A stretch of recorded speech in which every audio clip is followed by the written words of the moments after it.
My near-death experience and Jesus' warning about the coming deception. My name is Erica Marlo. On October 12, 2023, I was driving home after a long nursing shift at St. Mary's Hospital. On a rain-slicked road, I saw headlights coming toward me, and then everything went dark. I was clinically dead for 7 minutes and 23 seconds. During that time, Jesus showed me a vision of the future and a great deception that is coming, a message he instructed me to share. As I floated above my body, I saw paramedics working frantically to revive me. One of them, a young man with kind eyes, was praying under his breath. I wanted to tell him I was okay, that I no longer felt any pain, but I couldn't. Then I was enveloped by a pure, living light that seemed to come from everywhere and nowhere at once. It was a light that transcended anything I had ever seen. Jesus called my name, and my soul trembled with recognition. His voice was filled with love and authority. He said to me, "Asterisk, I have brought you here for a purpose. What I am about to show you must be shared with my people. Many are asleep, and the deception that is coming is greater than they imagine." The vision of the future. Jesus took me to a city in the future, where technology was deeply integrated into people's lives. I saw a woman pay for coffee with a simple wave of her hand over a sensor. A light glowed briefly under her skin, but Jesus explained that this was not yet the mark of the beast. It was only the beginning. The technology started innocently enough. Chips replaced cards, keys and medical records. Everyone adopted it, including Christians, seeing it as a helpful tool. But gradually, it became more invasive, monitoring health, regulating emotions, and even influencing decisions. People became dependent, unaware that they were losing their spiritual freedom. Jesus showed me how the deception would be gradual. Parents implanted their children to protect them, and churches adopted the technology for efficiency.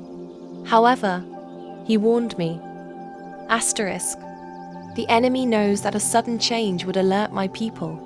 He moves slowly, like a serpent coiling around its prey. The introduction of the mark. Amid a global crisis, bank collapses, power grid failures, and supply chain breakdowns, the mark would be introduced as a necessary upgrade.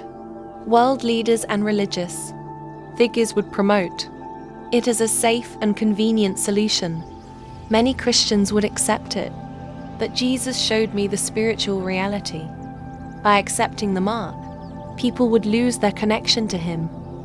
Their prayers would become mechanical, their worship superficial, and their ability to discern spiritual truth would weaken. They see the temporary benefits, but not the eternal cost, he said.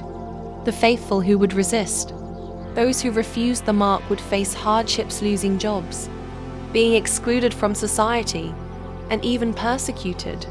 But Jesus showed me that these faithful ones would be protected in miraculous ways. They would shine as lights in the darkness, sustained by a peace that surpassed human understanding. How to prepare?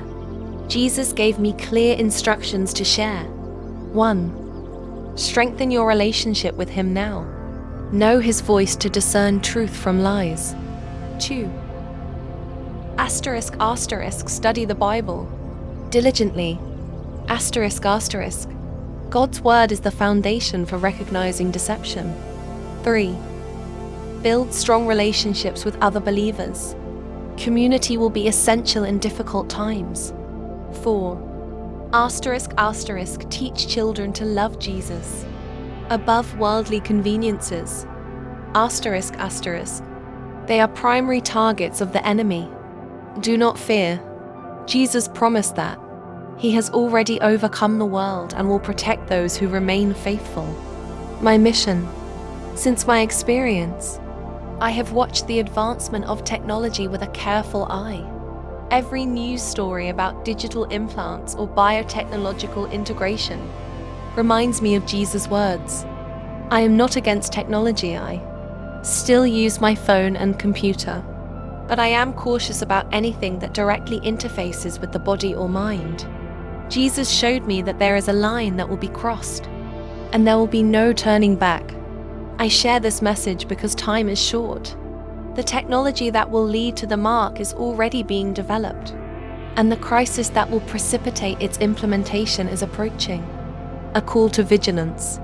If you are reading this, take it seriously. Pray for discernment. Study the Bible. Build a strong community. And above all, deepen your relationship with Jesus. The mark will not come as something obviously evil. It will come as a solution to problems, a promise of a better life. But no convenience is worth losing your connection to God. Jesus told me that many would not believe this warning, and that's okay. My task is not to convince everyone, but to share what I have seen. Those who seek the truth will recognize it. If you are feeling afraid, remember, Jesus has already overcome the world. His protection and provision for the faithful will be more than enough. This is my testimony. May God give you eyes to see and ears to hear what the Spirit is saying to the church in these last days.